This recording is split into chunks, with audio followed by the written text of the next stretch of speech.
Hello everyone, good evening. Welcome to Guidely. How are you all doing? I hope all of you are doing very good. और आपकी जो preparation है बहुत ही अच्छी चल रही है. आपका एग्जाम में अभी कितने महीने बचे हैं? सितंबर, अक्टूबर, नवंबर 3 महीने बचे हैं आपके. और हम ये CIB के आपके लिए YouTube की फ्री सीरीज लेकर आ रहे हैं जहाँ पे हम आपके सारे सब्जेक्ट्स के जो हैं chapter wise important topics cover कर रहे हैं. तो अगर आप चैनल पे नए हैं और अभी आपने हमारा चैनल ज्वाइन किया है तो प्रीवियस क्लासेस को देखना ना भूलें, ठीक है. तो ये मैं आपकी BFM की फैकल्टी हूँ, बैंक फाइनेंशियल मैनेजमेंट की. इसका मॉड्यूल A कल से ही हमने क्लासेस शुरू की हैं.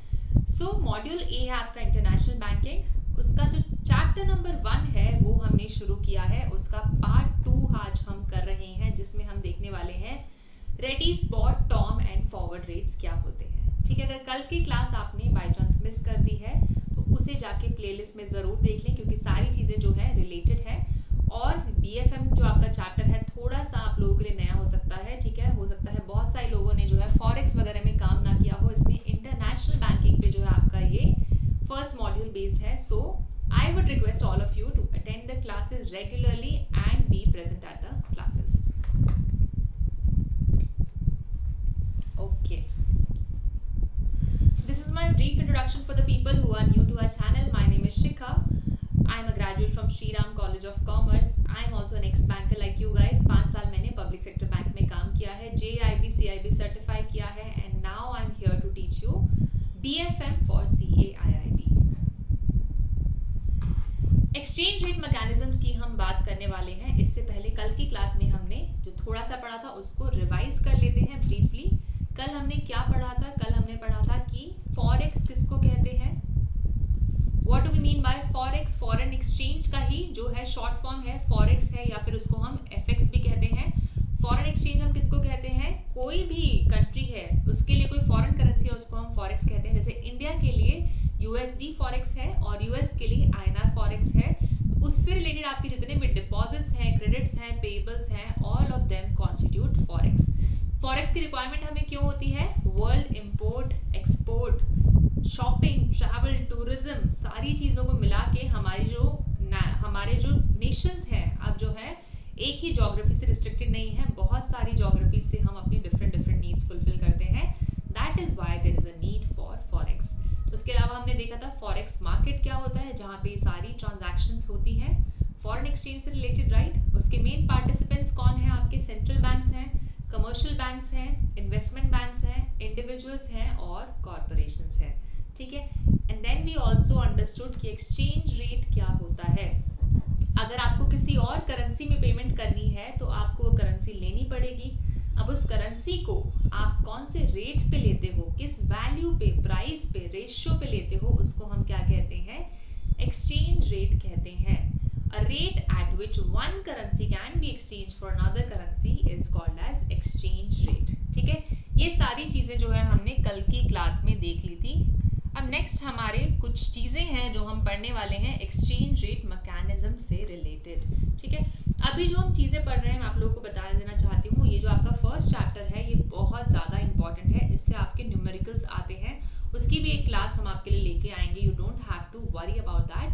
तो आप ये सारी चीज़ें जो मैं पढ़ा रही हूँ उनको ध्यान से समझिएगा. अभी शायद हो सकता है देखने में लगे कि ये तो आसान ही है, इसका क्या रिलेवेंस है, बट आगे जब हम न्यूमेरिकल्स करेंगे, क्वेश्चंस करेंगे, ये सारी चीज़ें अगर आपने प्रॉपरली नहीं समझी तो आप न्यूमेरिकल्स और क्वेश्चंस को सॉल्व नहीं कर पाओगे. So this is your base chapter. सबसे पहले हम बात करते हैं types of settlement time frames. So we know कि जो हमारी करेंसी है, मान लीजिए मुझे INR के बदले USD चाहिए, तो जो डॉलर है जिस इकॉनमी में है उसके टाइम जोन अलग हैं, इंडिया का टाइम जोन अलग है. तो हो सकता है इनके जो एक्सचेंज रेट वाले मार्केट्स हैं वो अलग टाइम जोन में काम कर रहे हैं, इंडिया के एक्सचेंज रेट वाले मार्केट्स डिफरेंट टाइम जोन्स में काम कर रहे हैं. तो अगर हम बात करें सेटलमेंट की तो सेटलमेंट में कुछ टाइम तो लग ही सकता है. मान लीजिए आपने आज डील कर ली कि मुझे जो है $100 चाहिए, ठीक है, एट द रेट ऑफ ₹88 पर डॉलर, ठीक है. या आपने जो है आज की डेट में फिक्स कर लिया ये मेरा रेट है, ठीक है. अब आप कहते हो कि इसकी सेटलमेंट आप कब तक कर दोगे, तो सेटलमेंट के लिए हमारे पास डिफरेंट मैकेनिज्म्स हैं, ठीक है. जैसे हम चेक की बात करते हैं, चेक के सेटलमेंट में हमारा T+1 डे लगता है, ऐसे एक्सचेंज रेट के भी डिफरेंट मैकेनिज्म्स हैं। तो सबसे पॉपुलर मैकेनिज्म है, सबसे पहले हम उसी की ही बात करते हैं। सबसे popular exchange rate settlement mechanism क्या है आपका? स्पॉट डेट है। स्पॉट डेट क्या है? स्पॉट डेट एक ऐसी डेट है जहां पे आपका सेटलमेंट जो है वो second working day after the transaction होता है। जिस दिन आपने ट्रांजैक्शन कर ली उसके सेकेंड वर्किंग डे पे जो है आपकी ट्रांजैक्शन की सेटलमेंट होगी। जैसे अगर मैं आपको बोलती हूँ 22 सितंबर को एक इम्पोर्टर एक्सपोर्टर ने डील कर ली, ठीक है, उन्होंने ये डिसाइड कर लिया कि मुझे, या फिर मान लीजिए आप अपने बैंक में जाते हैं, बोलते हैं मुझे 100 USD खरीदना है और 1 USD जो है मैं ₹88 आज का रेट चल रहा है उस पर खरीदना चाहता हूँ। अब बैंक आपको बोलता है मैं आपका सेटलमेंट जो है स्पॉट बेसिस पे करूँगा। इसका मतलब क्या है? मैं आपका settlement second working day after the transaction करूँगा, विच इज़ 23 नहीं है, 24 सितंबर को जो है मैं आपका सेटलमेंट करूँगा। This is second working day after the transaction. 22 को अगर ट्रांजैक्शन हुई है, 24 को आपका सेटलमेंट होगा। हमारे जितने भी डील्स हैं, मैक्सिमम डील्स हमारे फॉरेक्स मार्केट में किस पे होते हैं? स्पॉट रेट पे ही होते हैं, ठीक है। I hope this is clear. Spot mechanism क्या है? अगर मान लीजिए 22 सितंबर को आपने जो है डील फाइनल कर ली, 23 सितंबर को इंडिया में छुट्टी है, तो आप क्या करोगे? अगर कोई हॉलीडे आ जाता है तो आप उसको वर्किंग डे में काउंट नहीं करते हो। आपकी जो डील सेटल है 24 को नहीं होगी, 25 को होगी, ठीक है। तो बीच के एक दिन को आप काउंट नहीं करेंगे और सेकेंड वर्किंग डे पे आपकी डील दैट इज 25 सितंबर को आपकी डील जो है सेटल हो जाएगी। ऐसे ही बीच में अगर सैटरडे संडे आते हैं तो उसको भी आप वर्किंग डे में काउंट नहीं करोगे, या फिर दोनों कंट्रीज जहां पे आपकी डील हुई है उन दोनों कंट्रीज में से किसी भी कंट्री में हॉलीडे आ जाती है, that is also not counted in your working day. So I hope spot mechanism आपको क्लियर हो गया है, ठीक है। मोस्टली डील्स जो है हमारी स्पॉट मैकेनिज्म के अंडर ही होती है। नेक्स्ट हमारा क्या आता है? रेडी और कैश। जैसे नाम से ही पता चल रहा है, रेडी और कैश मतलब कि जिस दिन आपने एक्सचेंज रेट डिसाइड किया, पैसा मांगा, तुरंत ही जो है मैंने उसको कैश के फॉर्म में आपको दे दिया। That is called as ready और कैश डील्स। इसमें जो आपकी सेटलमेंट है वो same day as the transaction पे ही आपकी सेटलमेंट होती है। जैसे मान लीजिए आपने 22 सितंबर को डिसाइड किया कि मुझे 100 USD खरीदना है 88 रुपीज़ पे, आपकी सेटलमेंट क्या है? सेम डे पर ही सेटलमेंट हो जाएगी, 22 को ही आपकी सेटलमेंट हो जाएगी। ये कौन सा मैकेनिज्म है? दिस इज योर रेडी और कैश मैकेनिज्म, ठीक है। सेम डे मीन्स रेडी और cash, second working day means spot. Next हमारा क्या आता है? Tom, tomorrow. टुमारो क्या है? नाम से ही पता चल रहा है जो आपकी सेटलमेंट है कब हो जाएगी? ये नेक्स्ट वर्किंग डे पे हो जाएगी। मान लीजिए 22 सितंबर को आपने जो है डील क्लोज की है, 23 सितंबर को आपकी डील जो है सेटल हो जाएगी। This is your Tom settlement basis. Settlement occurs on the next working day after the transaction, ठीक है।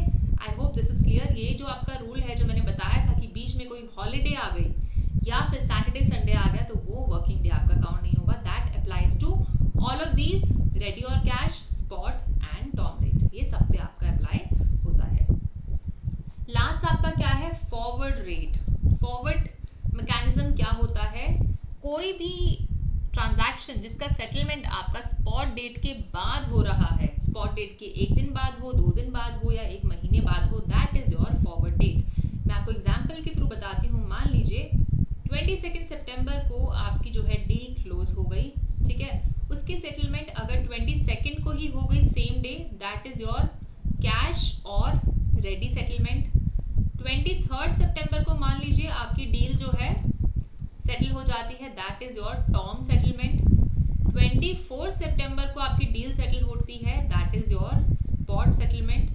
24 के बाद किसी भी डेट को अगर आपकी डील सेटल होती है, whether it's 25 September, whether it's 25 October, any date after the spot date is called as your forward settlement mechanism, ठीक है। I hope this is clear। ready और cash, spot, tom और forward हमारी जो maximum transactions होती हैं exchange rate की, हमारी स्पॉट डेट पे ही होती है, ठीक है। I hope this is very very clear to you all. और हमारी जो रेट्स है ना, जिस रेट पे आप सेटलमेंट कर रहे हो वो भी वेरी करते हैं। अगर आप रेडी और कैश पे कर रहे हो तो रेट अलग होगा, स्पॉट पे कर रहे हो तो रेट अलग होगा, टॉम पे कर रहे हो रेट अलग होगा, फॉरवर्ड पे कर रहे हो तो क्योंकि आपको जो पैसा है डिफरेंस आ रहा है कि आज जैसा हमने देखा एक्सचेंज रेट तो हर सेकंड में बदलता है, तो उसके हिसाब से उस फैक्टर को अकाउंट इन करके ही आप जो है रेट भी अलग अलग होगा। स्पॉट सेटलमेंट का अलग, रेडी और कैश का अलग, टर्म का अलग, फॉरवर्ड का अलग, ठीक है, depending on the currencies demand and supply in the market. I hope this is clear.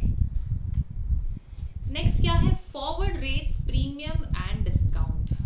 आपके जो फॉरवर्ड रेट्स हैं वो स्पॉट रेट से ही डिराइव्ड होते हैं, ठीक है। तो स्पॉट रेट में ही या तो आप प्रीमियम ऐड करते हो अगर आपका जो रेट है प्रीमियम पे है, या फिर स्पॉट रेट में से आप डिस्काउंट माइनस करते हो अगर आपका जो रेट है आगे चल के कम हो जाने वाला है तो आप डिस्काउंट पे उसे रखते हो। तो फॉरवर्ड रेट क्या है, spot rate either plus premium और माइनस डिस्काउंट। प्रीमियम की अगर मैं बात करूं, when the forward value of a currency is higher than its spot value, the currency is at a premium। जब आपकी करेंसी है उसकी फॉरवर्ड वैल्यू ज्यादा है स्पॉट वैल्यू से, तो करेंसी को हम क्या कहते हैं, करेंसी प्रीमियम पे है। और अगर आपकी फॉरवर्ड वैल्यू किसी करेंसी की लोअर है स्पॉट वैल्यू से, तो करेंसी किस पे है, आपकी डिस्काउंट पे है। एग्जाम्पल अगर हम देखें, अगर आपका पाउंड और यूएसडी का स्पॉट रेट 1.3670 है और एक महीने बाद का फॉरवर्ड रेट 1.3690 है, इसका मतलब क्या है, आपका जो पाउंड है वो प्रीमियम पे है। इसका मतलब क्या है, पाउंड आपका प्रीमियम पे है। पहले जो है आपका एक ग्लोबल पाउंड आपको 1.3670 में ही मिल जाता था, ठीक है। One global pound was available for 1.3670 USD. अब अगर आपको पाउंड लेना है तो आपको 1.3690 यूएसडी देना पड़ेगा। इसका मतलब क्या है, आपका पाउंड प्रीमियम पे है भाई, आपको ज्यादा यूएसडी अब देने पड़ेंगे पाउंड लेने के लिए, ठीक है। अगर हमारा पाउंड, आपको ध्यान से सुनना, अगर हमारा पाउंड प्रीमियम पे है इसका मतलब क्या है, यूएसडी हमारा डिस्काउंट पे है।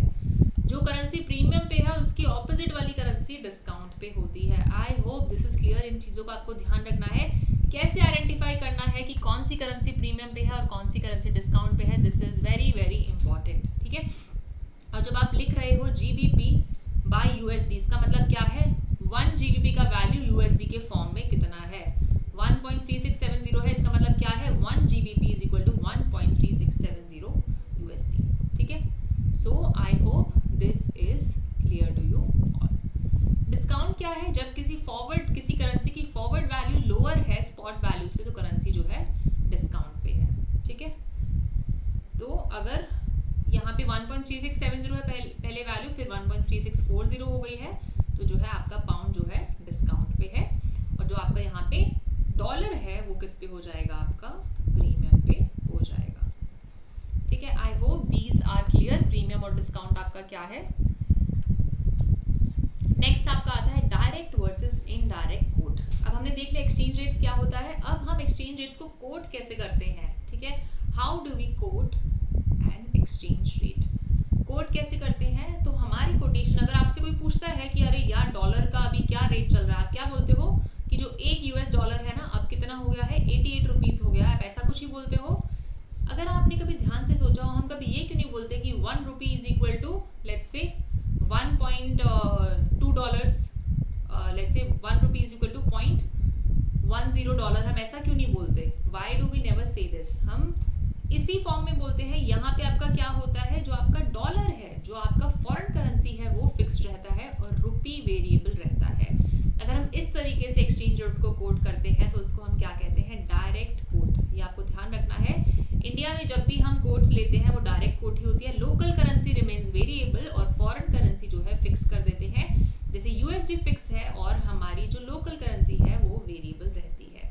अब हो सकता है आप लोग ये सोच रहे हो कि हमने जो कोट है ये ऐसे स्लैश करके क्यों दी है। जब भी कोट होती है ये ऐसे स्लैश करके होती है, इसका मतलब क्या होता है, ये बाय और सेल रेट होता है। अगर आपको यूएसडी खरीदना है, बाय का रेट ये है और सेल का रेट ये है, ठीक है। तो इस तरीके से मैकेनिज्म आपका काम करता है एक्सचेंज रेट्स का। तो डायरेक्ट कोट हम समझ गए हैं, हमारी जो लोकल करेंसी है वो रहेगी वेरिएबल और फॉरेन करेंसी क्या रहेगी, हमारी फिक्स्ड रहेगी। Now moving on to indirect quotes. Indirect quotes हम जनरली जो है हमारे सारे कंट्रीज डायरेक्ट कोट्स का ही इस्तेमाल करते हैं, जिसमें जो आपका यूएस है उसकी करेंसी रहती है फिक्स्ड और बाकी करेंसीज रहती है वेरिएबल। बट कुछ इकोनॉमीज इनडायरेक्ट कोड्स का भी इस्तेमाल करती हैं, जहाँ पे लोकल करेंसी फिक्स्ड रहती है और फॉरेन करेंसी वेरी करती है। जैसे मान लीजिए अगर मैं बोलूँ कि ₹100 इज इक्वल टू USD 1.33, फिर मैं बोलूँ ₹100 अब चेंज होके USD 1.20 हो गया है, तो यहाँ पे आपका जो है रुपीस जो है फिक्स्ड रह रहा है और फॉरेन करेंसी वेरी कर रही है। This is called as an indirect code. ठीक है, तो कुछ इकोनॉमीज हैं जो इनडायरेक्ट कोड का इस्तेमाल करती हैं, जैसे आपका पाउंड, यूरो या ऑस्ट्रेलियन डॉलर, ये जो है इनडायरेक्ट कोड का इस्तेमाल करती है। ठीक है, I hope this is clear. Next आपका क्या है, cross rates and exchange rate system. मान लीजिए मुझे यूरो और इंडिया का जो है एक्सचेंज रेट निकालना है, बट मेरे पास क्या है, इंडिया और यूएसडी का एक्सचेंज रेट है और यूरो और यूएसडी का एक्सचेंज रेट है, बट डायरेक्ट मेरे पास जो है इंडिया और यूरो का एक्सचेंज रेट नहीं है। तो हम क्या करेंगे, इन दोनों को कर देंगे मल्टीप्लाई करके जो रेट आएगा वो इंडिया और यूरो के बीच का एक्सचेंज रेट आ जाएगा, और इसको ही हम क्या कहते हैं, we call this as a cross rate. जब आपके डायरेक्ट कोड्स किसी करेंसी पेयर के अवेलेबल नहीं है, तो आप क्रॉस रेट्स का इस्तेमाल करते हैं एक्सचेंज रेट को इनडायरेक्टली कैलकुलेट करने के लिए। ठीक है, जैसे मैंने आपको एग्जांपल दिया, यूरो और यूएसडी है और यूएसडी आईएनआर है, तो आपको यूरो और आईएनआर निकालना है, तो दोनों को मल्टीप्लाई कर देंगे और डिराइव होके आपके पास जो रेट आएगा वो क्या आ जाएगा, यूरो और आईएनआर का रेट आ जाएगा। ठीक है, I hope cross rates are clear to you. ये भी आपके जो हम न्यूमेरिकल्स करेंगे उसमें आगे काम आने वाले हैं। नेक्स्ट हमारा है एक्सचेंज रेट के सिस्टम्स क्या होते हैं, what are the exchange rate systems. पहला है fixed exchange rate, then we have floating exchange rate and then we have managed float. Fixed exchange rate क्या होता है, जहां पे किसी कंट्री की मॉनेटरी अथॉरिटीज, मान लीजिए आरबीआई है हमारी मॉनेटरी अथॉरिटी, उसने डिसाइड कर लिया कि भाई हमारा जो है $100 $1.33 के बराबर ही रहेगा, ये मैंने फिक्स कर दिया है, ये मूव नहीं करेगा। ठीक है, इसको मैंने मार्केट की सप्लाई और डिमांड पे नहीं छोड़ा है, मैंने खुद ही इसको फिक्स कर लिया है, that is your fixed exchange rate. Floating क्या होता है, जहां पे आपने अपने एक्सचेंज रेट को मूव करने के लिए अलाउ किया है कि आपकी करेंसी की जितनी मार्केट में डिमांड और सप्लाई है उसके हिसाब से जो है एक्सचेंज रेट मूव करता रहता है, that is called as your floating exchange rate. जहां पे वैल्यू कौन डिटरमाइन करता है, आपके market forces of supply and demand determine your value of the currency. ठीक है, मैनेज फ्लोट क्या होता है, जो आप रखते तो फिक्स्ड रेट्स ही हो, बट आप उनको फ्लक्चुएट करने के लिए अलाउ कर देते हो कि आप डिफाइन लिमिट्स के अंदर, मान लीजिए हमने बोला कि 1.33 यूएसडी पे मैंने डिसाइड कर दिया, ये मैक्सिमम 1.20 से 1.50 की रेंज में फ्लक्चुएट कर सकता है। ठीक है, 1973 के बाद जो है most of the economies shifted to floating exchange rate. ठीक है, और हमारे इंडिया ने 1993 में फ्लोटिंग एक्सचेंज रेट को अपना लिया था। ठीक है, so India also follows a floating exchange rate system, but इसका जो है हमारा मैनेजमेंट हमारा आरबीआई और गवर्नमेंट अभी भी करता है, हमारे एक्सचेंज रेट्स पे एक तरीके से मैनेजमेंट करता है आरबीआई और सेंट्रल गवर्नमेंट, फेमा ने इनको पावर्स दी हुई है। ठीक है, ताकि हमारे जो है करेंसी अप्रिशिएट हो और ऐसा ना हो कि हमारी करेंसी बहुत ज़्यादा डेप्रिशिएट हो गई है। ठीक है, I hope you are able to understand जो हमने चीज़ें यहाँ पे पढ़ ली हैं। ठीक है, पार्ट 1 और पार्ट 2 को मिला के, this is a very important chapter, very important base for your subject. ठीक है, फॉरेन एक्सचेंज क्या होता है, फॉरेन एक्सचेंज मार्केट क्या होता है, एक्सचेंज रेट्स क्या होते हैं, उनको पढ़ना आपको कैसे है, डायरेक्ट इनडायरेक्ट कोड क्या होते हैं, क्रॉस रेट्स क्या होते हैं, ऑल ऑफ दीज थिंग्स उनको कैसे पढ़ना है, बाय सेल रेट क्या है। I hope you are able to understand all of these things. हमारे की टेकअवेज क्या है, फॉरेन एक्सचेंज मार्केट जो है ग्लोबली 24/7 मार्केट है, डायनामिक एक्सचेंज रेट्स हैं, एक्सचेंज रेट्स जो है बदलते रहते हैं, सेटलमेंट मैकेनिज्म्स हमने देख लिए हैं, कैश और ready, term, spot and forward date, और डायरेक्ट और इनडायरेक्ट कोड्स भी हमने यहाँ पे समझ लिए हैं। So I hope you guys are clear on this. ठीक है, now one important piece of information for all of you, आप लोग CIB दिसंबर जो लोग प्लान कर रहे हैं उनके लिए मैं बताना चाहती हूँ, हमारा जो है गाइडली का पेड बैच भी चल रहा है। उसमें क्या है, हम आपको सारी चीज़ें, हमें पता है बैंकर्स के पास टाइम नहीं होता, सारी चीज़ें आपको एक जगह पे कॉन्सेंट्रेटेड मिलेंगी, PDFs, live classes, recorded sessions, you will find everything there. ठीक है, वो आप ले सकते हो हमारा कोर्स, उस पर यहाँ पे जो यूट्यूब पे टीचर्स पढ़ा रहे हैं वही जो है कोर्स में पढ़ाते हैं। वो आपका एक्सटेंसिव तरीके से आपको वहाँ पे पढ़ाया जाता है। उसके लिए आपका जो है अभी ऑफ भी चल रहा है, 30% ऑफ चल रहा है। कोड आप लगा सकते हैं पप्पा। गणेश चतुर्थी का आपका ऑफ चल रहा है। कोर्स लेना चाहते हैं तो हमारी ऐप को इंस्टॉल कर लो, उसमें आपको सारे कोर्सेज दिख जाएंगे और कोई भी आपको हेल्प चाहिए तो हमें रीच आउट कर सकते हो। आज के सेशन की पीडीएफ के लिए टेलीग्राम पे हमें ज्वाइन कर लें और हमारे चैनल को सब्सक्राइब करना यूट्यूब पे ना भूलें। ठीक है, thank you so much guys for attending the class. अपना फीडबैक ज़रूर शेयर कीजिएगा, आपको आज की क्लास कैसी लगी, so that will help us in improving the classes for you guys in the future. See you in the next class. Thank you so much for attending the